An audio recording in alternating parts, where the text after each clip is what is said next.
right, guys, welcome back to Don't Feed the Geeks. I'm TC. We're here with Bruce, Dungeon Master, and our buddy Jim. What's up? He's not a fan of the Just Jim, we found out. So we might go Just Jim, though.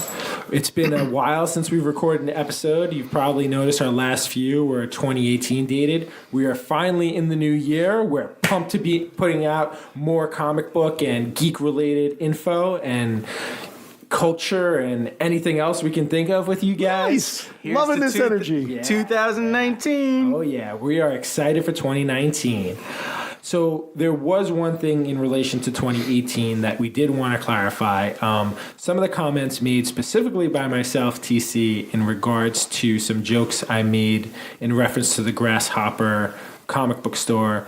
So I jested about their charity event during the John Thiessen's Children Foundation, being that possibly some of my tickets might have gotten lost. And I want to clarify that that was a joke. I do not think that they would do anything like that.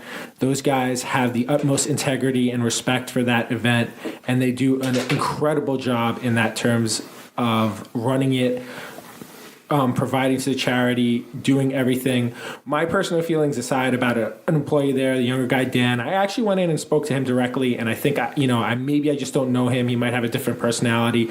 I don't want anyone to think that that's not a shop worth going to or that event isn't worth participating in. That's probably the best event in terms of charity and comics in Long Island, and I encourage everyone to get involved with it if they can, and also go and visit the shop. John and Dan are both very helpful on anything that you need to know in terms of comic books, gaming, graphic novels. It's just a great shop overall, and I didn't want any of my comments to be misconstrued as stuff to stay away from in terms of Grasshopper Comics, and that's all I'm going to say on that.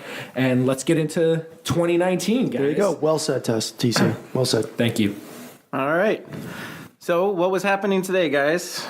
So as we're recording today, this is February 23rd. We will be releasing this episode on March 4th. But today we were at All-Star Comics in Lindenhurst, special signing with Billy Tucci, John Broglia. They were doing free art. They were promoting their Zombie-Sama Kickstarter. Jim probably bought all the different categories of the Kickstarter. It was a great day today. I got 2 pieces of original artwork that John Broglia had in his portfolio that I just couldn't walk away with. One was a beautiful Superman, which he actually did colored pencils on. It's beautiful. Which I haven't seen many people do. I loved it. Yeah. And the second piece, I feel like I might have taken the best piece in his entire book. An Usagi Yojimbo that he did. By the time this is released, it should be posted. It was just gorgeous. I sent it to a friend of mine, Zach, who's a huge Usagi Yojimbo fan, and as soon as I sent it, he was like, oh my God. So, yeah, Jim was also there with me. Bruce, unfortunately, couldn't make it. By the way, our youngest member, Toy Story, is not here today. He couldn't be with us. He has, I think, a birthday event that he's attending for his specific birthday with his young lady friend. Oh. And they're having a little weekend to celebrate that. So it's just the 3 of us, the elder members of the group. Elder. Jim, do you want to add anything to the store was great today. We had a good time. We did see some people there today. I got a sketch from both Billy and John of zombies, which turned out to be really cool. It was unexpected. So yeah, I think by the time that this drops, that Kickstarter will be over, but they will be dropping some more Kickstarter projects in the near couple months, in the next few months. One being the Zombie-Sama 2, which I got to see the front cover of the script on that one. I'm not sure if I'm allowed to say that, but I saw it. Well, you didn't see what was inside. Well, I saw the cover. So I know it is in the works. I'm very excited about it. I think these 2 guys collaborating together is a fantastic opportunity to see some great stories, some great art. So yeah, I know, and they also got, I think there's talks of, a Zombie-Sama 3. And then Billy's got some stuff coming out on Kickstarter, also this year, especially with the is that Fury? No, the Hisai. Oh shit! She character, She. which is the 25th anniversary this year. So Yes, I know big he's deal. got a huge Kickstarter coming out on that. So be on the lookout for that. Please follow him on his social media pages to get a heads up on that. But these guys are great to hang out with. It's a lot of fun. Also, there was Jeffrey Vaughn showed up, which was kind of cool to see him. Yeah, he came down. He was talking about some different stuff. He may or may not have showed us a little sneak peek on the new covers for the next Overstreet Very price exciting. guide. So we have an idea of what those might look like. I think he said there was still some work to do. Yep. Before releasing them, but We're excited about that too, because those books, those hardcover books, and I think they also come in softcover. There's some great art on those books too, and they're pretty they're really collectible. I know I have a couple of them, so be on the lookout for those also. But yeah, it was a good day to be at that show today, to be at that shop. So yeah. Okay. What else we got going on? So we got this weekend was the Toy Fair. yes, this past weekend. Yeah. Yeah. Well, I guess it was like the weekend before this at this point. But yeah, some pretty cool stuff was released. I know things that I was personally excited about is I believe it was Super 7 releasing the Masters of the Universe 1987 character toy lines. So I saw the Nice. He-Man. I saw there was two versions of the Skeletor. I'm pretty sure regular Skeletor and the gold version he has at the end of the movie. Which the gold version was cool, but the regular looking Skeletor out of all of them looked amazing. The face on the Dolph Lundgren He-Man. It seemed like they might not have gotten the rights to use his likeness. Really? Because it didn't really look exactly like him, so I'm not sure what the story is there, but they all did look pretty cool. I know there was a ton of other stuff released in terms of pops and, Yeah. I saw More some pops. I saw some Voltron stuff. Yeah. Very excited about that. Transformers. There's just so much. I don't think I took proper notes on, what was actually released, but I remember seeing a plethora of cool stuff that's coming out in terms of toys and new releases. We are working on getting into that, because that is a retailer and vendor only event. It's not open to the general public, press and stuff like that. So our goal is to next year get access and kind of share that with you as we're there. Yes. And, So spread the word of our podcast. We need more viewers, more Twitter. subscribers, more likes, Absolutely, more yeah. comments. We Yeah, need to especially- get passes to these events to give you even more access. Yeah, absolutely. And, of course, if we would appreciate people who enjoy it. Oh, of course. And it's a big event too, because it's held at the Javits Center. So you Yeah. can only imagine how big that floor must be with all these new toys coming out. Well, our friend, he was also telling me, because he's good friends with the guy, Rich, who runs Rageworks, which is also a great company, and they do a lot of cool stuff in terms of comics and geeks and all that kind of good stuff. But they got to go on some tours, and they spent some time with Hasbro and I think Diamond and even McFarlane Toys. They were able to sit down with those guys, and they... Sorry, my dog is currently in the room eating away at a toy at her. It's all good. At her feet. It's all You might good. hear some weird noise in the background. Sorry about that. But yeah, they got to see some cool stuff. I think Hasbro's. What my point was to that rant was Hasbro had like their huge show in like a completely different building. It wasn't even part of the Javits Center. I can definitely Wow. see that because they've got a lot of like, toy line coming out. Yeah, between Yeah. Star Wars. They had like a huge floor of Star Wars, a huge floor of like Transformers, and they said that they Jimbo Slice, said that they had just an awesome display and they were very nice to them. It was probably the best group of people in terms of treating the retail. That's cool. Right. Nice. I saw Todd was there. Todd McFarlane was there. I saw pictures of him with his toy lines and everything like that. So I didn't actually see a lot of the toys that he was showing off, but I'm excited to see some of his stuff because I like some of his figures. We'll see what that That's looks like. cool. When we go to the Suffolk Comic Art Expo, we got to talk to Ken Lashley because he does a lot of work for Hasbro. He does work for Hasbro. He's on their payroll. I guess we can talk about that next, right? Yeah, absolutely. Coming up in April Yeah. 14th at the Stony Brook University. Suffolk Comic and Art Expo? Is that the official name of the show? Just making sure we don't get it incorrect. We wouldn't want us. Yeah, it's the Suffolk Comic Art Expo. Comic Art. Yep. Comic and Art Expo, right? Comic and Art Comic Expo. and art. So that's April 14th. Long Island Comic Guys will actually be in attendance as we will have a table. We will be selling comic books, some toys, some maybe Statues. some D&D stuff, statues. It's our first big show. We're really excited about it. He has a ton of other guests that are going to be there, like Ken Lashley. Scott Williams is going to be there.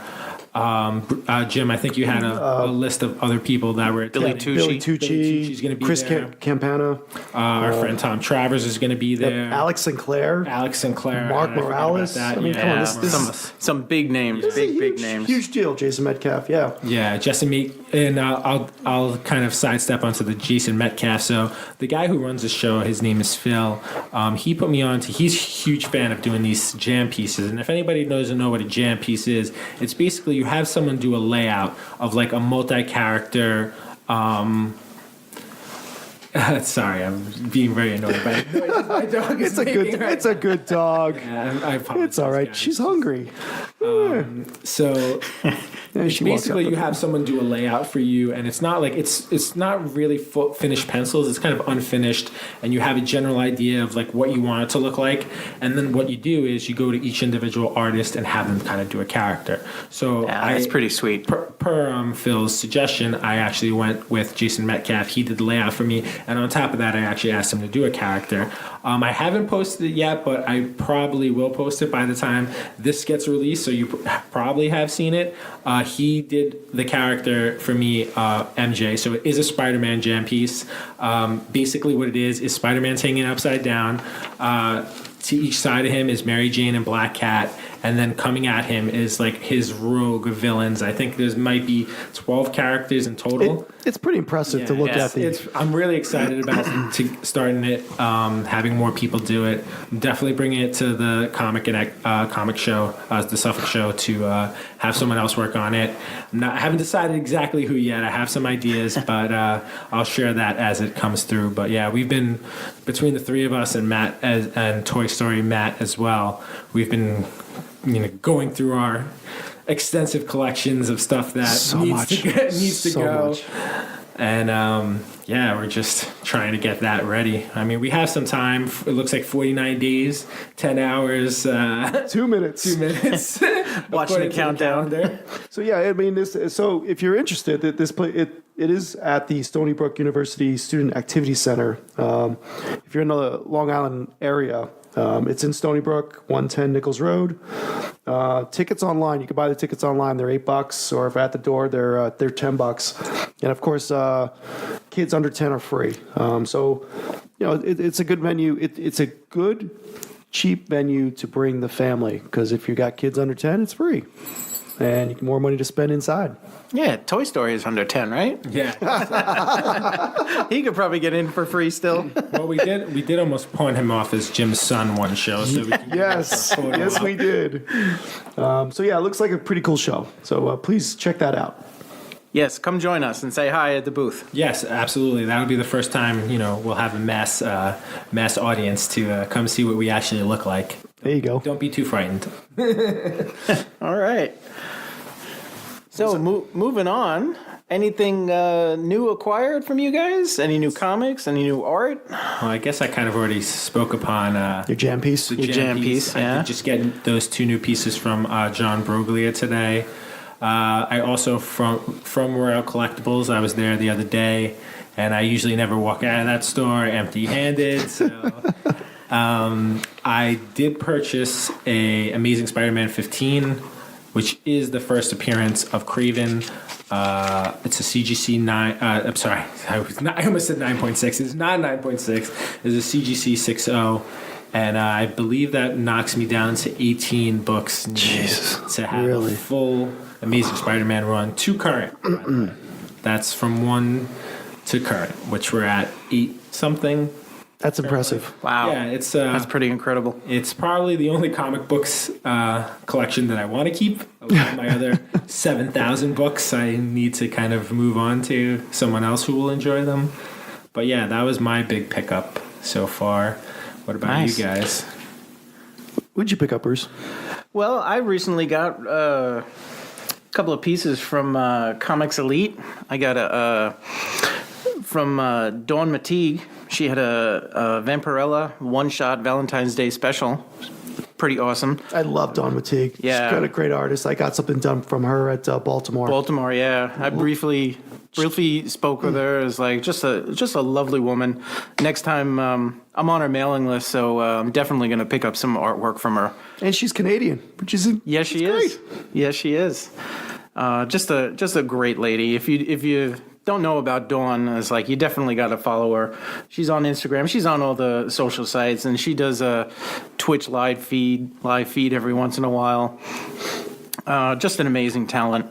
I also picked up another one from Ryan Kincaid, Red Sonja, #1, a virgin cover. Absolutely stunning. I was going through the website and I saw it and I'm like, oh, there's a Red Sonja cover. And I'm like, holy cow, look at this piece.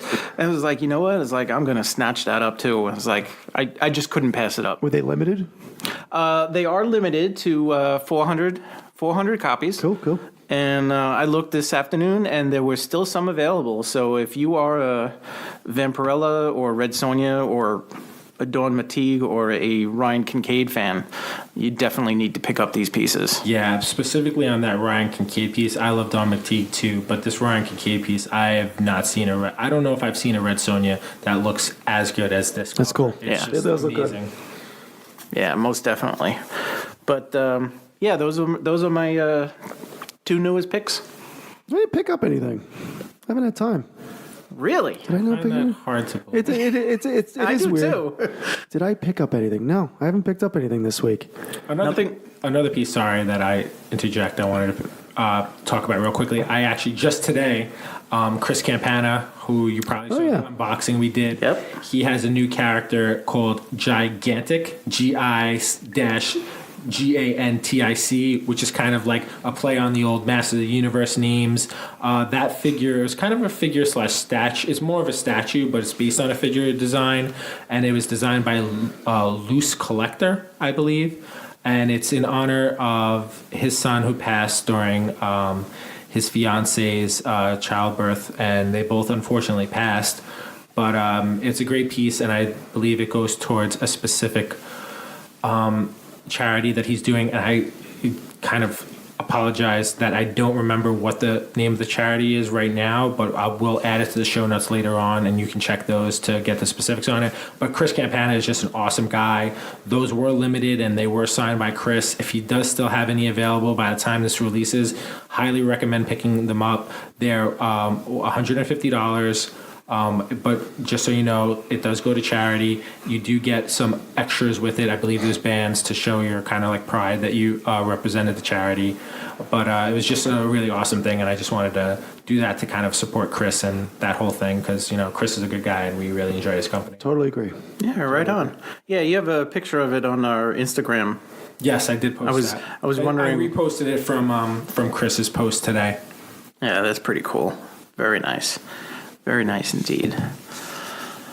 What else is there? So I still kind of find it hard to believe that Jim didn't get anything. Nothing from Midtown? Oh, you were out of town on I was Wednesday, out of town weren't you? this week. So yeah, I got... Well, this might be a good time to talk about the Star Wars stuff, right? Oh, we could do that. So yeah, and then we'll go back to there you go. my great week of traveling and checking out. You were a busy guy this week. So Star Wars. So I did last weekend. I did my first box opening on YouTube. They were the new Topps 2019 Star Wars Authentic Autographs blind boxes. So, what's up, Tess? Step away. Am I moving stuff around? You're moving the table and the microphones. Moving stuff around on the table. So these were the Topps blind box that just came out. They came out, I think, February 13th. They're pretty much sold out everywhere. They're really hard to get. But what you get inside the blind box was a 8x10 photo of a major actor in any of the Star Wars movies, everything from, Star Wars, original Star Wars, to the prequels, to the Solo, and the Rogue One movies. And then that was a signed autograph, and you can get anything from Harrison Ford, any of the major players, and you also got an exclusive card inside. So I was able to open up 4 of these boxes, and I ended up getting a couple of some pretty good stuff. I got he hates it. Hayden Christensen. I was just gonna say you got TC's favorite. I'll be sarcastic here. It's TC's favorite character, favorite actor. I think he did a great job of completely ruining the Star Wars universe in the prequels. I don't know if him or Jar Jar was worse. I'll be honest. Wow. Well, I liked the auto. It's actually a nice picture. Them. Oh, Jesus. All of them. Here we go. But not just the sand people, the women and the children. Wow, that's pretty good. And I just want to let you know my face during the theater viewing of this the first time was drawn down to about the floor and saying, this person was hired to do this. He got paid to do this. I'm doing something wrong. But no, it was great. He's a great character. He's a great character to hate. We'll talk about the rumored return of him later. Yeah. So I was able to get an 8x10 picture of him from the last movie. What is it? Attack of the Clones. That one was signed. I got an Obi-Wan from the Clone Wars signed by James Taylor. The Clone Wars cartoon. The cartoon. Yeah. James Taylor, not the singer. And then there was who was the other guy? Who else did I get? The guy from Rogue One, right? Rogue One. But Shin. Oh, Donnie Shin. Got his autograph. And then the other one was Stephen. God, I can't remember his last name. Wolf? Stephen Wolf. Yeah. He was He was the voice of one of the Akbars on Rogue One. It's kind of a strange character. Did you say one of the Akbars? One of the Akbars. Don't you mean the what's their name? The calamari? The calamarains? Yes, the Mon Calamari. Yeah, that's it. They classify him, I think, in the show as an Akbar. Oh, does it really? It's like I didn't realize that. Maybe it was a young Admiral Akbar. Maybe. But Or his father. They're actually great. They're great pictures, nice photos. If you don't have autographs, you want to start collecting autographs from Star Wars. It's probably a great way to start. They run $100.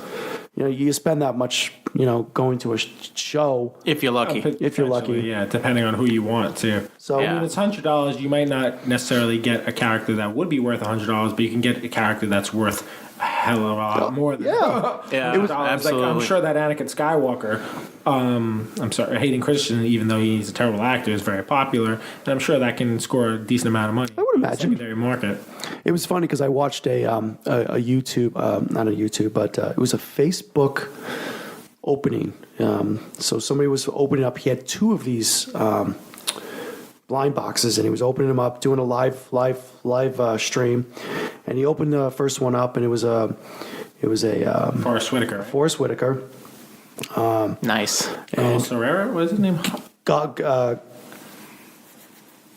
Wow, brain fart. I know it's something. Saw Gerrera. Saw Gerrera. Jeez, wow, brain fart. I was close. Wow. I flipped the first So two. he opened it up and he was like, "Oh, this is great." Opened up the second one. It was the exact same picture, the exact same autograph.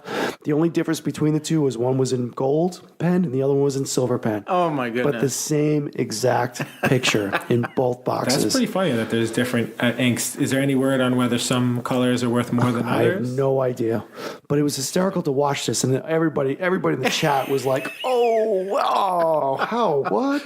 So it was, yeah, it was how actually, does that happen? It was funny to watch. And how many that. did you open when you did I opened the up unboxing? 4. You did 4. Yep. Okay. And I may have another 4 on order, or 6. 4 or 6. To be determined. To be determined. But we'll see if I get those. Yeah. But there will be another unboxing. There So will be stay another- tuned for that. Yeah. So it was a fun experience to do that. But yeah, okay. So that's what I picked up this last week. So I did pick up something. That's cool. you Hey, go. it's something new. Something to add to your ever-expanding collection. Yeah, we're trying to expand this to the YouTube world too. So we are planning on putting more content. We did go down to my basement today and find that there could or could not be maybe a double-digit amount of sideshow statues that have never been opened, and that's among the ones that have already been opened. This is no joke. He opened up a closet door, and it was nearly floor to ceiling of sideshow boxes. May or may not have been. Let's be, No, that they were unopened. It had the original tape on it. They weren't even open. I think I've done a brief video or maybe a photo on Instagram that shows currently how many statues are in my office, and there's quite a few. Just a little bit. Yeah, I have a statue obsession. Tom Pilari, if you're listening, this is all your fault. Unbelievable. So with your trip, you were down. I was on a business trip. You were down south with my company. I was only supposed to go for a day. Take an early flight out, come back later in the afternoon, be done with it, and everything else. But unfortunately, there was a snowstorm up here in New York, so coming home was not going to happen. So I got to spend the evening overnight in Charlotte, North Carolina. So I decided to check out a local shop. So I ended up finding a shop called... Not quite such a little local shop here. No. It was a nice shop. Yeah. Heroes, excuse me. Heroes are hard to find. Are not hard to find. Right? Heroes are not hard to find. Heroes are not hard to find. It's a crazy title for a shop. It's what, they couldn't go easier, but these are the guys that run Heroes Con. I don't know why they couldn't just name the shop Heroes Con. No, I don't have an answer for you. No, I don't know. It's maybe their convention came after the shop was opened. Maybe. But it's a great shop. I got to talk to the owner, Sheldon. Coincidentally, Sheldon. That's pretty funny. It's very funny. The big geek TV show. What was nice about the shop? It was open. It was an open floor plan. You walk in. One side of the store had a full wall of graphic novels. The other wall on the opposite side had all the newer books. In the middle, there was, you had the register surrounded by statues. And behind that, there were some older books in boxes. And even behind that, on the back wall, was the older books, the Silver Age. And I think there was some Golden Age in there. And then I didn't get to see inside the case, but I think, there was a drawer kind of case that may have had some original art. But great shop. I think the prices looked pretty well within everybody else that I've seen. Like I said, they run Heroes Con, which we'll be attending in June. Yes, June 14th, 15th, Father's Day weekend. 16th. So we will be there. But if you're in the Charlotte area, or if you're planning on being in, taking a trip down there for any other reason, I would check this shop out. It was a pretty cool shop. I think just a clarification here. So I am looking at their Instagram page currently. I believe his name's Shelton. Shelton. What'd I say? I thought you said Sheldon. Oh, I did. I may have said Sheldon. So it looks like here he's been the owner since 1980, and they've been doing the Heroes Shelton Convention Drum since 1982. That's pretty impressive, and a lot of that does go to the Heroes Foundation, which helps a lot of the older artists and struggling creators. Nice. In the industry, who a lot of those guys were, as in our last episode with Tom Travers, a lot of those guys didn't have the contracts and paid well. What was it? I'm blanking on the word here. They said freelance. A lot of those guys were freelance, so they didn't get a lot of the benefits that maybe some of the artists and writers do today. So it's really nice that they do that. So we haven't been to this show, the Heroes Con, so we're looking forward to it. It looks like a ton of artists, which is very exciting. I when I was talking to the owner of the shop, I brought up the fact that we went to Baltimore, and he said, our show is exactly like Baltimore. Baltimore's newer. These Heroes Con's been around longer, but the Baltimore show is kind of based off of how this is ran. And I think he said something, the fact that he was friends with the guy that runs the Baltimore Con. So it's very excited. We're looking forward to hitting it up.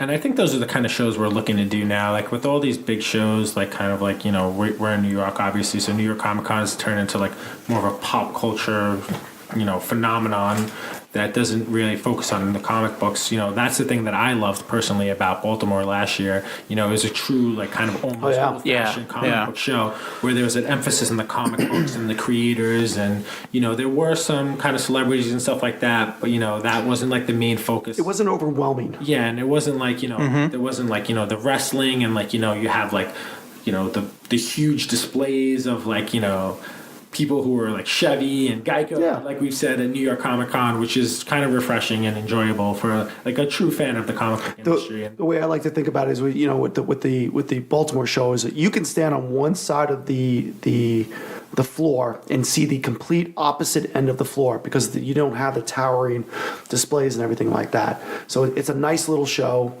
but with big names in the industry, which is kind of cool. Oh yeah. What else we got going? Very good. Let's see. I guess any other upcoming shows Besides Heroes? I think Big Apple. Oh yeah, is going to be Big Apple coming up next month. So this will be the 4th. So this coming weekend, which will be I think the 8th, is when Big Apple will be. We're definitely going to try and make it to at least one day of that show.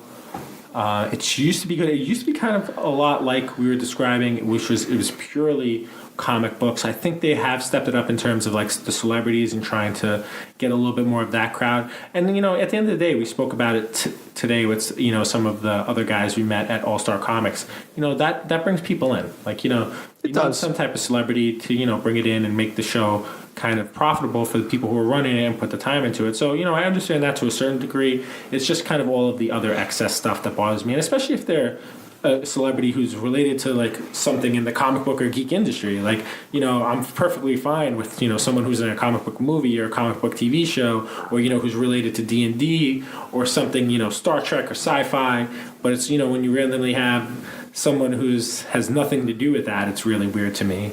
But I think that's a very good show for people. Look, in the past, it's been a great show to buy. Yeah, I know. The first couple times me and Jim went to Big Apple Con, it was we picked up some really nice books, good deals, reasonable prices, and flipping through some of those boxes, I was able to find a lot of first appearance and cheap. Yeah. We got lucky at that show. Well, I think that was kind of before, like right before things started blowing up to the way they are now, where prices are just, there's a lot of people buying right now, and prices, people are willing to spend that money. So, if you're willing to get it, prices are just going to rise. But we'll see. Toy Story is not here, but he's very convinced that the bubble is coming. So we'll see what happens. All right, very good. So you mentioned upcoming TV shows and movies and stuff like that. So Netflix has a couple of new shows coming out. I know one of them is Doom Patrol, and that's DC Universe. Yeah. Doom Patrol's DC Universe. That's my mistake. That's all good. But the one you've been watching, The Punisher. Yeah, I've been catching up with that. So I think was it January? It was released. I think The Punisher. I'm only halfway through it. I've watched the first 7. The first episode was absolutely amazing. First episode of the new season? Yeah, of season 2. Very good. John Berthenol is just a really good Punisher. I have to agree. I've enjoyed it so far. The one thing that rubbed me the wrong way is the guy who's playing Jigsaw. Like, after what Frank Castle did to him in the first time, he's got, 3 or 4 scars, and everyone looks at his face like it's like, oh my God, who did that to you? It's just like, it's really not that bad. Like if you saw Punisher Warzone, like that terrible movie, terrible Punisher movie, like the way that guy's face looked, like that's like, oh my God, like your face looks terrible. Like this is just like, I don't get that. But other than that, I've kind of enjoyed it. I don't know, compared from season 1 to season 2, I feel like this one has a little bit more action so far, if you can believe that. But I've enjoyed it so far. More action? Yeah, I feel like because some of them was a low. My biggest problem with season 1 was that that part where that guy Micro, with the character Micro, kind of locked him up. I feel like that was like 3 or 4 episodes with him and that guy just sitting in a bunker somewhere, and I'm just like, oh, I've had enough of this. But I haven't finished season 1 yet. no, and I'm so behind on Punisher. I mean, I was really behind on the Netflix shows for a while, and I finally caught up. The worst definitely being Jessica Jones season 2. I gave up on I that. enjoyed nothing about that show. It was a little disappointing. Yeah, the first season, like, it wasn't really even her that I was impressed by. I really liked Luke Cage and Purple Man. I forgot who played him, but he was fantastic. But she's just kind of like vanilla meh Yeah. to me. The other shows are definitely much better. But, I mean, as we all know at this point, they have been canceled. I think Jessica Jones season 3 will be the last show to be released. In July. Wouldn't quote me on that, but the rumor is that they're either going to be moving to Hulu, which is very much Disney owned, or to the Disney service directly. But per the contract with Netflix, it's got to be at least 2 years from what we've heard. You know, I was just reading too. Does Disney own FX? Because there might be moving to FX too. Is what I just read a couple seconds ago. It says Hulu or FX. Yeah, I don't think they've decided exactly where it's going to move to. I do think that we are going to see these same characters being played by the current actors again. I wouldn't mind if they did replace either Jessica Jones or Iron Fist, which is funny enough. I hated the first season of Iron Fist. I actually pretty much I really enjoyed the second season of Iron Fist, which was very, very much better than the first, which I thought was terrible. I haven't seen the second season, but everybody I talked to said that it's much better than the first one. And before Jessica And I personally didn't think the first one was quite that bad. It was a little slow. I didn't enjoy it. I think in my opinion, his performance as Danny Rand in the first season was really weak. I think he does much better in this second season. But, the first season was just... Before Jessica Jones season 2 was my least favorite Netflix Marvel show. I do hope they keep Luke Cage and Punisher as John Bernthal, though those are definitely my 2 favorite, followed by Charlie Cox. And I don't know if we're going to see any more of... who's the Kingpin, but Vincent D'Onofrio. It is a little bit of a different take on the Kingpin, but I do enjoy the way he does it. He's a great actor. I thought he made a great Kingpin. Yeah, most definitely. I hope they keep him at least on Netflix for a while. I should probably catch up.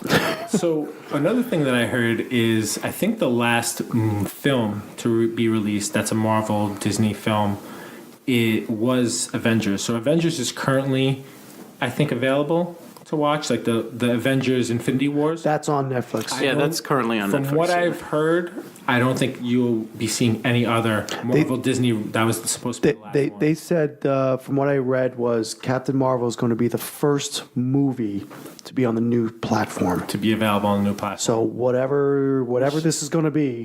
Which I think at this point the name's supposed to be Disney Plus. Yeah. I don't know if that's what they're going to officially launch under, but I still haven't heard when that's going to happen. What I've also heard is some of the shows, the Marvel specific shows they're working on, they're spending maybe like $100 million a show. Jeez. And I don't know if they're doing, I think that's crazy money. Anywhere from 3 to 6 they're doing. I know they're doing that Bounty Hunter show that the guy, Happy Hogan, what's his name? He's also the director. Oh. I'm so mad I can't remember his name. Blank. But I think he's spearheading the Bounty Hunter show. Excuse me. But yeah, so those are, I guess, officially canceled now. So I'm wondering if the Star Wars, Jon Favreau.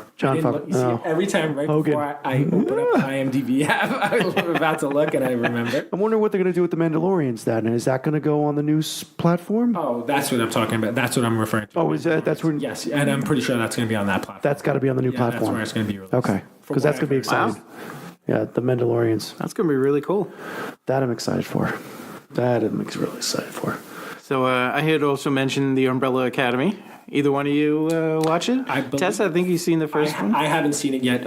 I saw the first episode You saw the last first night. one, okay. Yeah. Toy Story has been watching it too, who also really enjoys it. I got to understand the character. I know nothing about the comic book. I've neither never do I. read it. I know nothing about these characters. I thought maybe, I've only gone through the first episode, so I would like to have seen how they got to where they're at. To me, it just kind of started in the middle. So I know nothing about these characters. There's some flashbacks. Okay. Sometimes it's like a whole.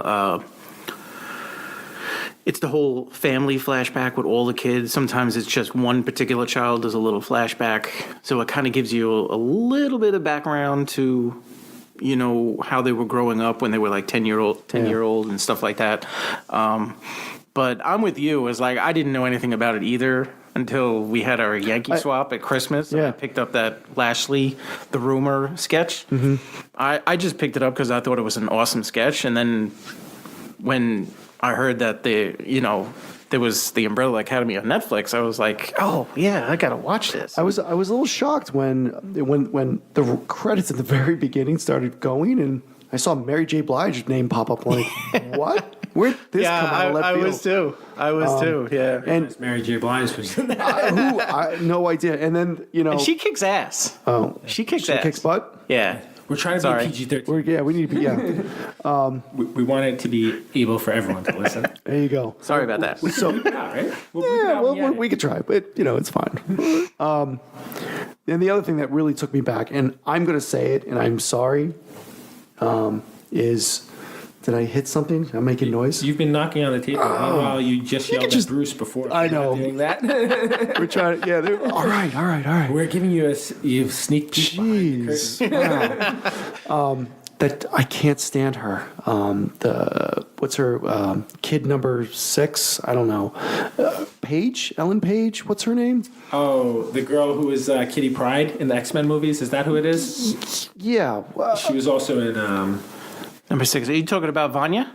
Yes. What's her name? Paige. Ellen Page. Yeah. Yeah, that's. I can't stand her. Oddly familiar. Yes, it is Ellen Page. It's funny. She's list top on the casting here. I can't stand her as an actress. I think she's horrible. Really? I'm not good at this. I hear I'm speaking on a microphone, and I can't. You say horrible. Horrible. Because obviously we're one of the few people that listen to all these podcasts. There you go. and I've noticed Jim does like to use the horrible word. Yeah, I do. Yeah. I don't like her. She brought nothing. Even just the first episode, I felt like. I don't know. She's a hit or miss person for me. I am looking forward to watching that. Once I finish Punisher, I'll probably start that up. It's funny that you brought up her as Kitty Page. Kitty Pryde. Kitty Pryde. Because I liked her as that role. Like I'd never placed that. Yeah. That was her. She was in another weird kind of movie where the guy from The Office is like kind of becomes like a superhero, and she wants to be like his sidekick. And I can't remember the name of the movie. It wasn't like John Krasinski or Steve Carell. It was the guy who plays Dwight Schrute, and I'm kicking myself in the butt right now. Sidekick. Yeah, he's she wants. How old is this? Like 10 years ago? Rainn Wilson. So he's in a movie called It's just called Super, and it's weird. It's from 2010.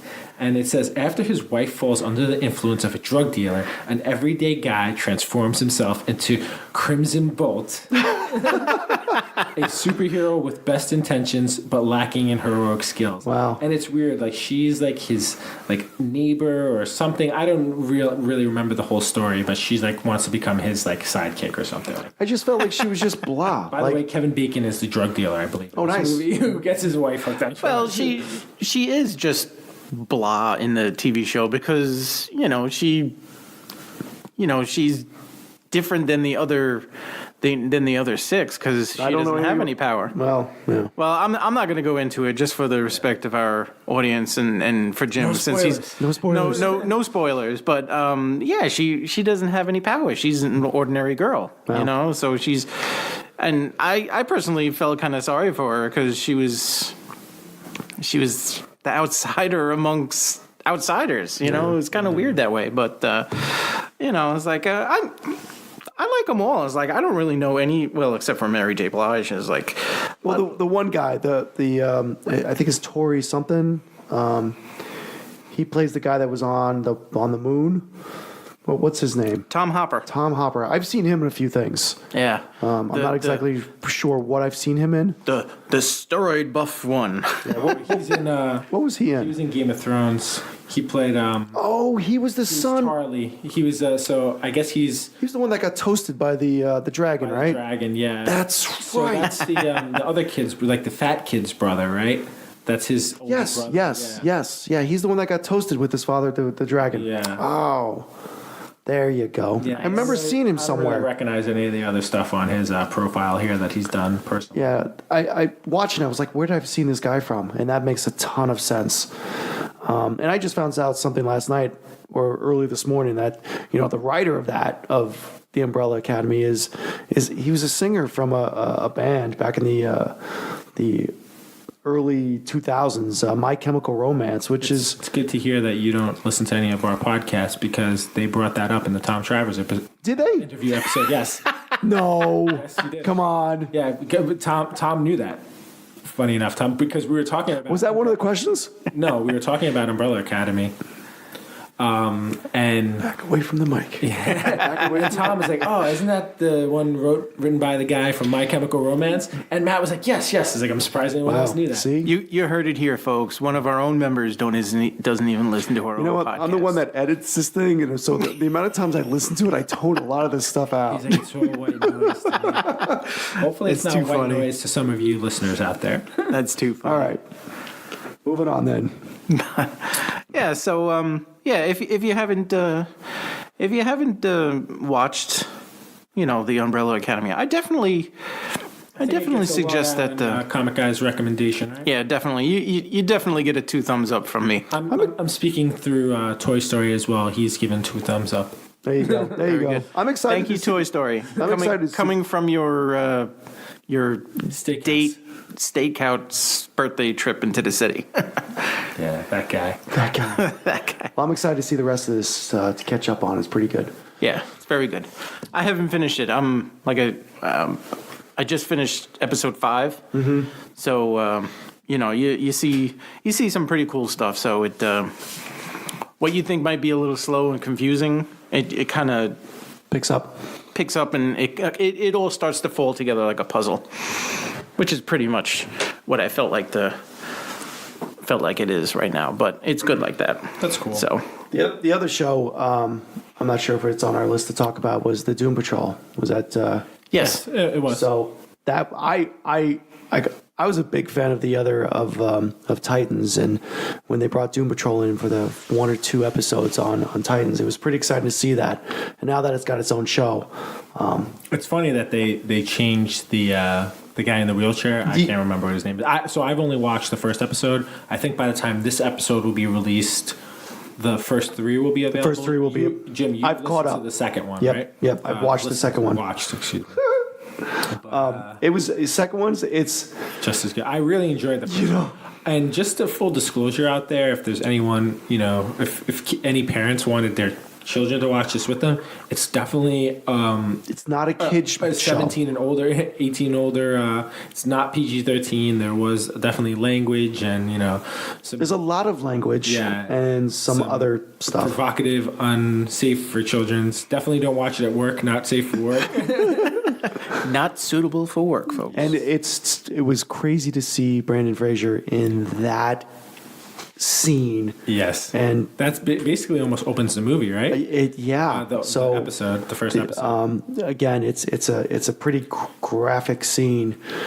that is not safe for work or kids. But it was crazy to see him in that position, not realizing that. Maybe it wasn't the opening. The opening was. It was pretty close. You know what the kind of pleasant surprise to that was, which I didn't originally know, is Alan Tudyk, the one who does the robot. Yep. I know him from A Knight's Tale. Yep. Loved that. I was a big fan of that movie. Great movie. It's supposed to be like a rom-com. It's like, I don't know if it's a rom-com. I kind of like. It's a great soundtrack too. But yes, it's a lot of David Bowie and everything else. Queen and people like that. But he's awesome, and it seems like he's set up to be the villain here. Yeah. And it was great to see him in that role. Like, it's amazing. And even in, what was it? In Rogue One? Not Rogue One, but no, in the Titans. Like, there were some people. Weren't there some people in that were, like, it was surprising to me to see them. I'm drawing a blank right now. I digressed from what I was saying earlier, though, that they changed the chief to a bigger actor. So the chief was originally, I'm not sure who the actor was, but now it's Timothy Dalton. Timothy Dalton. Maybe that's where I was going with that. Yeah. It's like they changed it, like it's a big actor now. Yeah. And it's good to see that. Have you seen Cyborg show up yet? Oh, spoiler alert, but if you don't know that Cyborg's going to show up, you haven't paid attention to any of the reviews. So Cyborg just does show up in episode 2. Okay. I've got issues with that. I'm used to seeing him in the movie, and it's a different. Obviously, it's a different guy. They do. Oh, you thought Justice League was a movie? Wow. You know what's funny? It's probably my third favorite DC movie, but I don't know how much that's saying. Yeah. It was. Obviously, the time frames don't fit the movie side of it, and I think we can. Which is fine. Later. I mean, that can open up a whole can of worms. Yeah. But it's here. You got Cyborg trying to become a Justice League member. That does come up. Okay. So it's very interesting to see this side of it. I can't wait to see how it's going to play out. That should be interesting then. I mean, I enjoyed the first episode for sure. I recommend anyone who's of appropriate age to watch. Yeah, and again, this is I know nothing about Doom Patrol. I know just as much as I know about Doom Patrol as I know about the Umbrella Company. So it's Academy. So I'm really excited to see where this goes. And episode 2, Are you really excited to see? I'm horribly excited. By the way, everyone, this is not actually Jim. This is Christopher Walken. I don't know how to say his voice. I'm not really good at that.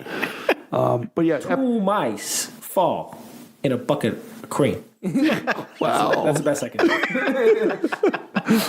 Episode 2 is a little more. It's quirky. There's some stuff. It's got everything just.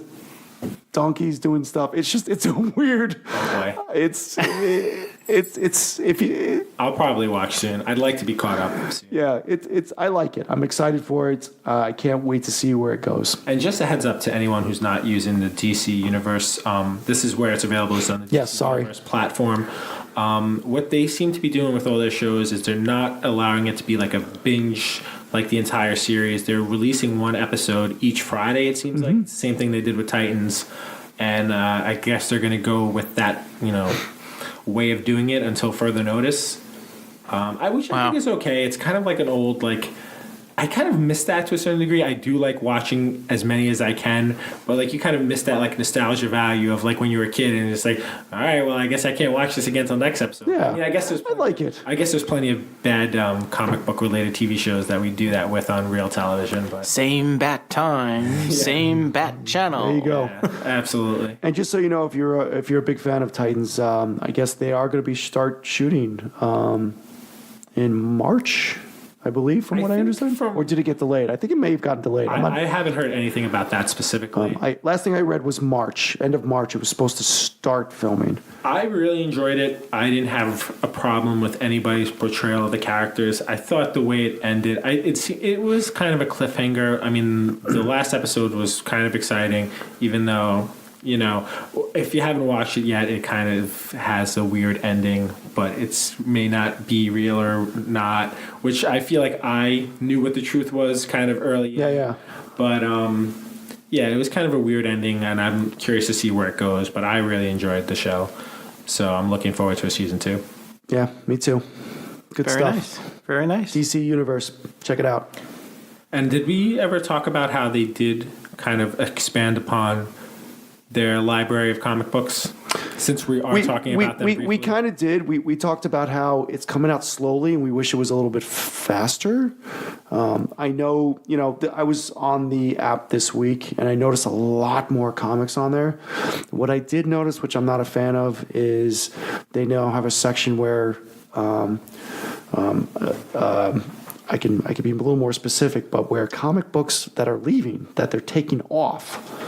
Already? Which I didn't like. It seems like they don't have enough on there to take off. So I understand Marvel Unlimited, they've got everything and they keep everything there. Well, no, that's not necessarily true. There is some of the stuff on Marvel they? does get removed, but I don't think like the big books get removed. Like I think they need to expand on their servers so they can have all their content. I think so too, because honestly, like even like I really want to read all these Superman books, all these Batman books. It's like I understand there's like they might have other titles on there, which Here we go. They call it Last Chance to Read, and right now they've got Manhunter, they got Red Robin, Checkmate. They've got some books on here. I'm not sure how many, but it's their Last Chance to Read section, which doesn't really make sense. They have 1, 2, 3, 4, 5. There's 6 books on here. It's not a lot. But at the end of the day, in progress still. I'd rather them not do this. I'd rather them keep a nice library, keep it there, give people a chance to read it, because this is a new This is new.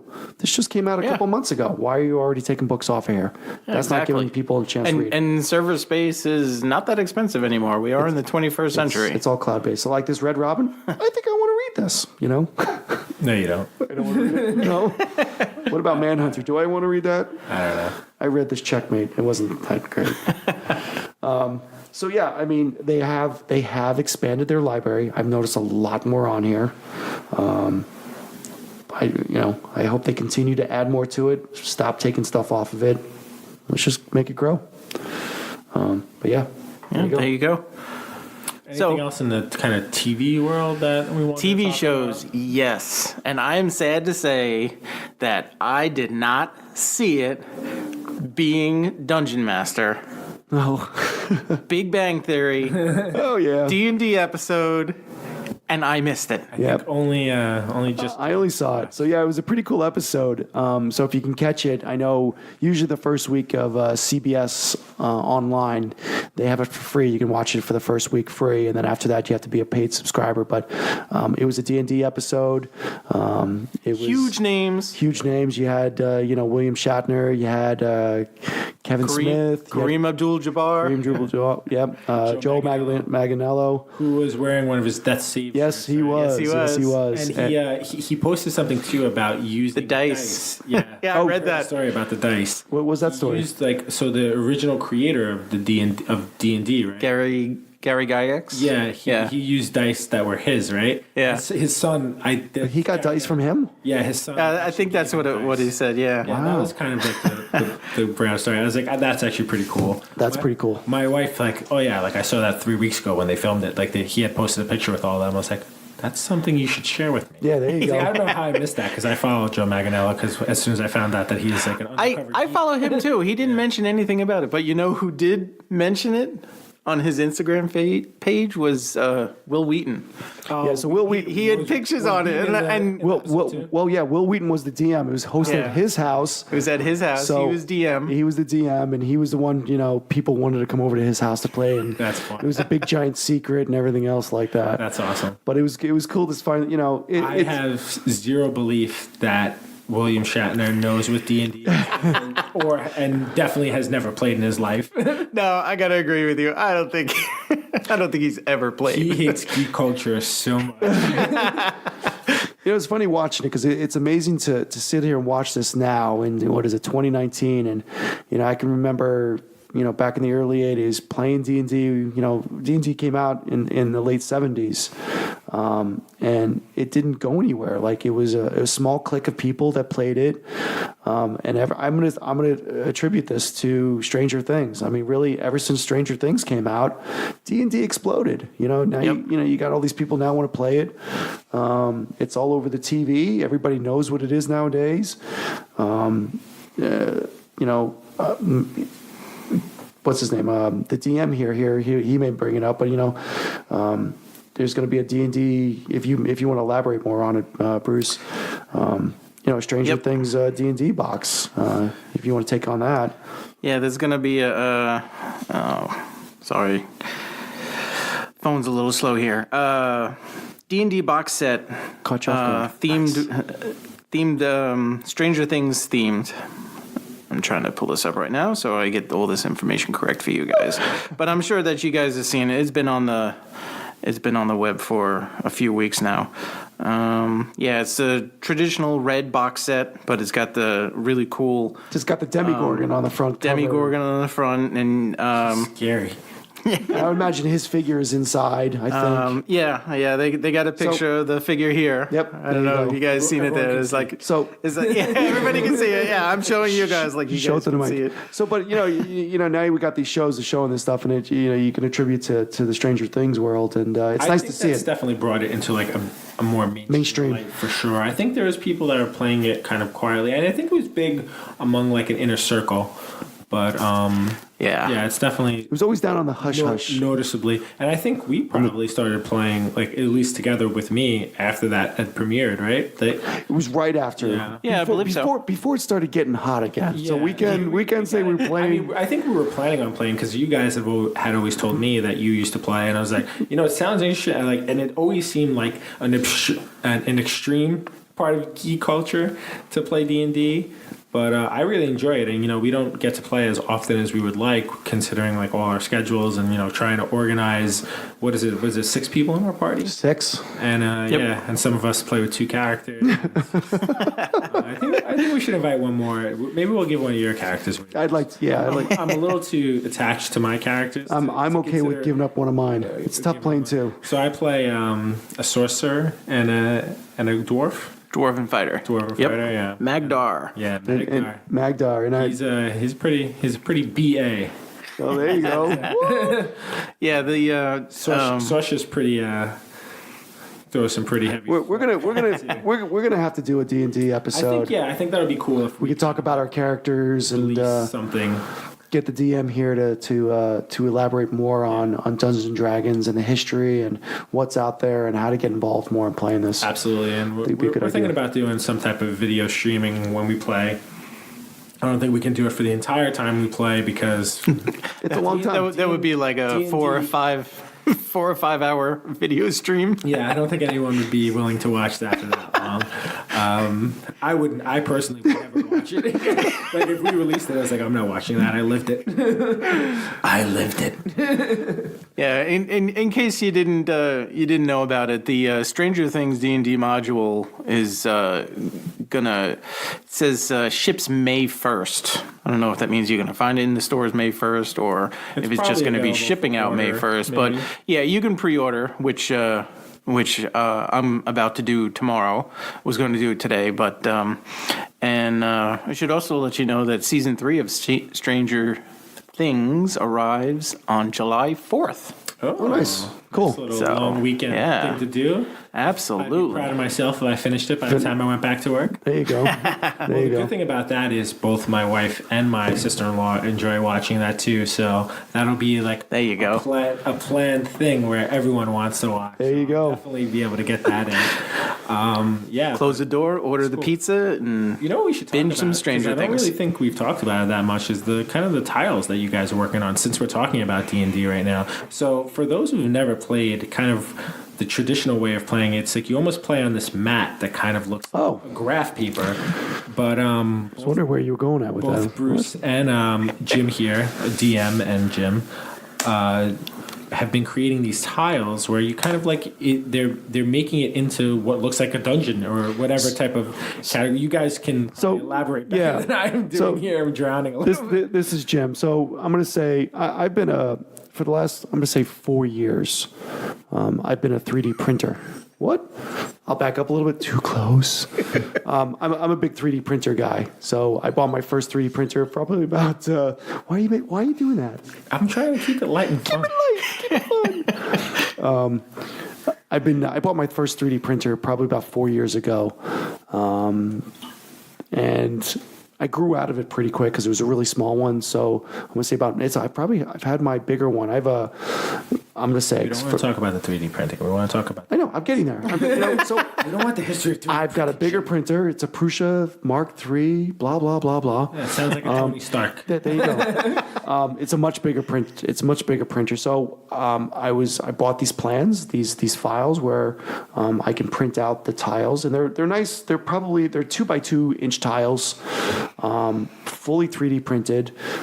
It's got the full texture of what looks like rock. They're low walls, so your figures, so the little miniatures we use, they can move around on these tiles, and we build them out to the maps as we're playing. So I've been printing a ton of these things. The DM Bruce just picked up a 3D printer and started doing printing some of these tiles out too. So we're going to end up having our full maps in 3D which is going to be amazingly cool. To me personally, who's not, who hasn't been playing D&D for years. Bruce and I. DM, didn't you just create a door recently? You shared a picture with us. It's pretty cool. He did he also 3D printed a functional door. Were those the doors I sent you? Yes. Yeah, because I have a bunch of those doors too, and they move. The doors open and close. It's They're on little.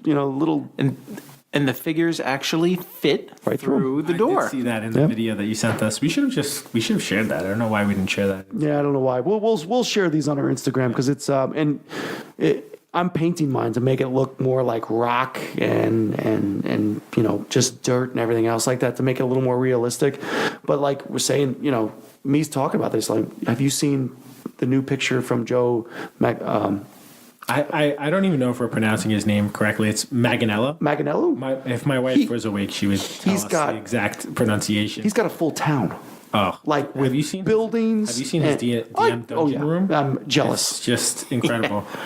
Yeah. But yeah, eventually we'd like to, I think we're going to end up, it's funny from when DM Bruce and I started playing back in the early 80s. I mean, we had the old graph paper, the blue line graph paper with the little tiny squares, and that's how we used to play. Mm-hmm. To now, we're using a mat, using a grease marker to make our maps, to now move into a 3D tile world. And the next will be the digital table with a TV. That's the next thing. Having a TV that's with that's embedded in the table and using the TV as a map, and the map moves. So it's pretty. That's the next stage of all this. Just so you know we're geeks when we say that we're jealous of Joe Manganiello because of his D&D room and not because of his wife. Right, right. Yes. I'd rather have his D&D room. Anyone who doesn't know, I just want the get away at his D&D room or his beautiful wife. I just want the beholder he's got hanging in the middle of his. That's all I want. Cool. Like, So, Joe, if you're listening to this, I'd like to have the eye of the or beholder. at least tell us where you got it from. No, you could just send it to my house and I'll leave. Call me. So he plays a lot with, I guess they're a big company called the Pickled Dragon, Yes, right? Because yes. they've actually liked a couple of our postings and stuff like that we've tagged them in. But that's pretty cool that they do get to play with it. I'd love to have eventually this podcast is going to move into my basement one of these days once I start finishing it. We're just going to turn into a dungeon. It's going to happen. It's going to happen. It's going to look like a freaking dungeon. Mark our words right now. By 2057, Jim will have that. 2057. 2060. I was looking at it. Oh, sorry. But I wanted to. I need to give you hard deadlines to make sure you get things done.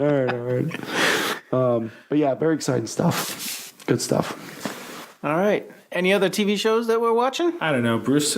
I believe Jim was talking about some of the CW stuff, rumors about the CW shows. The only one, what's true and what's the only one I heard about was the cancellation of Supergirl.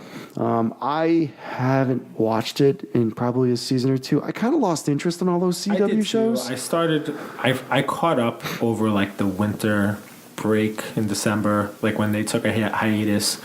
And honestly, nothing was really overly interesting. I still kind of enjoy Flash, but I gave up on that too. Supergirl is just really unenjoyable to me personally.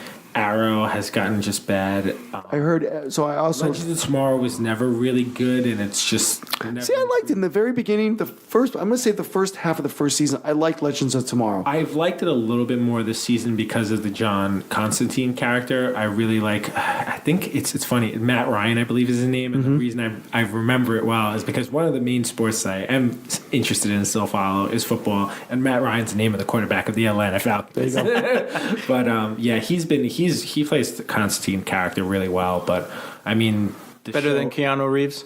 I really enjoyed that. I like that movie. That was a good movie. But it's definitely not the traditional Constantine. But I mean, it was lucky for me that the reason probably I enjoyed that movie is because I didn't realize it was based on a DC Comics character named Constantine. Neither did I. Yeah. At the time. But yeah, it's just like all those shows are really not great. I mean, Gotham, I haven't caught up on that. Oh, I'm caught up on Gotham, and I like the direction it's going. I know it's ending soon anyway. Yeah. I never loved it. It's I feel like I'm almost like I torture myself and now it's even worse because I feel like I have to be on top of that stuff because we're being part of like the comic culture and media that, we're putting stuff out there and, we should know what's going on. But it's just like, I really don't want to watch it. Honestly, one of the only shows that I like watching that's kind of geeky is Orville. I love Orville. What a great... And it's funny because, knowing that I think Seth MacFarlane is his name, he does all this funny Family Guy stuff. And it is funny, but like the first couple episodes I watched, I was like, there's a certain level of seriousness to these too, which is like surprising. And like I didn't expect that, but I still kind of enjoy it. Which, if anyone doesn't watch it, I recommend it. It's a good show, though. I laughed my butt off. I think it was 2 episodes ago. I'm behind, so you can. I'm not worried about ruining it for me. Well, no, one of the characters is Norm Macdonald. I love him. He's funny. He plays a character it's not him. It's a blob. Yeah. But one of the episodes, it's him. Like and it was funny to see him.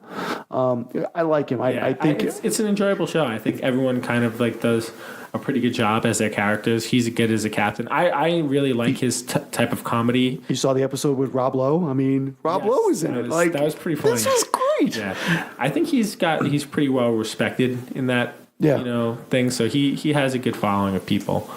So yeah, I mean, other than that, like on the actual like live television, I don't really know if there's any other show that I enjoy watching that I can think of off the top of my head. I don't know about you. Yeah. Going back to Gotham, I mean, my favorite character in the entire show is Bullock. He's the only one that he's funny. He's my favorite character in that entire show. At some point, in the beginning, I did really enjoy the way that those guys were doing Penguin and Riddler. I thought they were good. It got old. Yeah, it did. It got old. And it's just like every episode I watched, I felt like I was forcing myself to watch it just so like I can be relevant in like my comic book knowledge. Yeah, got old. But I guess we should move on to like kind of the news that's going on in movies, right? Is that our next agenda? Yeah, movies. Captain Marvel, Avengers. Yeah, so I guess we'll be seeing those in the next 2 months. I mean, at this point, all the trailers and stuff are out. Do with that what you may. Make your own assumptions. At this point, I'm just waiting to see the movie. Yeah, it's I've been catching a couple of the rumorville. I mean, let's just call it. It's a rumor, but Captain Marvel. They're saying it's not going to do as good as the other type of Marvel movies. It's gotten pretty low reviews on Rotten Tomato. We'll see what happens with that. I feel like I hate going into a movie. Be okay. You know what? That could be a thing for Disney too. They might even be putting that out there to have people have low expectations and go in. Because I feel like anytime I go in thinking it's going to be terrible or not having an opinion, I usually enjoy what I go to see. I mean, there's occasions where I do have that, and I was just like, I was kind of right to have low expectations. Yeah. But I have to agree with you, TC. Yeah, I try not to read and watch too many of the trailers, just so I the last couple of times I've done that, I was just kind of like, really? I was like, oh, that kind of sucks. And so the less I know, the better it is. Agreed. Yeah. I guess we can go into like kind of some of the rumors that we've been hearing. Who knows, we're not saying how much weight to put into them or anything like that. But one of the things that I did hear that we talked about a little bit earlier Hayden Christensen, possibly rumored to make an appearance in Star Wars Episode 9. No name yet, right? Officially for that movie. Nope. I don't know if we've ever specifically talked about it. I was extremely disappointed in The Last Jedi. And I already wasn't excited for Episode 9. And Hayden Christensen's involvement, for me personally, is decreasing that lack of excitement. So I don't know. I mean, there's no way I can say that I'm not going to go see this movie in theaters. I mean, I love Star Wars. I know, Jim, you're going to go see it regardless. No, yeah, I'm going to go see it. You have to. Again, I have very low expectations for it, so hopefully that'll benefit me. I think, oddly enough, and I don't normally do this, like I said, is like I was pretty excited for Last Jedi and really let down by it. Because, everyone keeps saying how these movies are mirroring the original series. Yeah. How they're doing that. And I was just like, so in the back of my mind, I'm like, so I'm basically going to go see Empire Strikes Back. Like, this is going to be cool. And we went to go see it, and it's just like, I guess this is like a really, really bad Empire Strikes Back. But, I think even a lot of the actors, I think even when they've spoke to Mark Hamill, I think he was a little bit disappointed with some of his performance that actually got cut and didn't get cut. From what I've read, I don't know how much of that is true. But, that's one of the rumors I heard. I don't know what your feelings are on Bruce, I'm sorry, Jim. As our expert on Star Wars, especially without Toy Story here. I've actually stayed away from a lot of the news on this movie because I want to be excited for it. The Last Jedi, I found out a little too much before I saw it, and I was let down a little bit. Like I like The Last Jedi. I'm not gonna say I loved it. I liked it. We'll talk about separately what part of it that you liked. It was Star Wars. It was a Star Wars movie. I'll be honest. He liked the fact that it was just a Star Wars movie. Yeah, I liked about the first 10 minutes of it, and then it was all downhill after that for me. Oh, wow. I don't know why they haven't realized this yet. I realized it after The Force Awakens. But their best character is Poe Dameron in these new movies. Yeah. And he's their Han Solo of this trilogy, and they're underutilizing him. Agreed. And we just keep getting this Finn and what's the girl's name? Rey. And it's just like, this isn't the character anyone cares about. Even though it's the main character, and I know she's a girl and she's like our Luke Skywalker, but by Empire Strikes Back, Lucas, who everybody gives, likes to give crap to about his movie making, realized how big Han Solo was after movie 1 and kind of, I think, shifted the focus a little bit more to him. And it doesn't seem like they've realized that in these new movies. But well, you've had a different director in each of them, right? So I mean, it's unfortunate. I don't know. I've tried to stay away from the news on this. I know that they released a picture of their last when they finished wrapping up, and I saw that, but I'm staying. See the gift that Finn got? No. So somebody got him like a gift. I think it was from Amazing Spider-Man. It was like an Oscorp vial.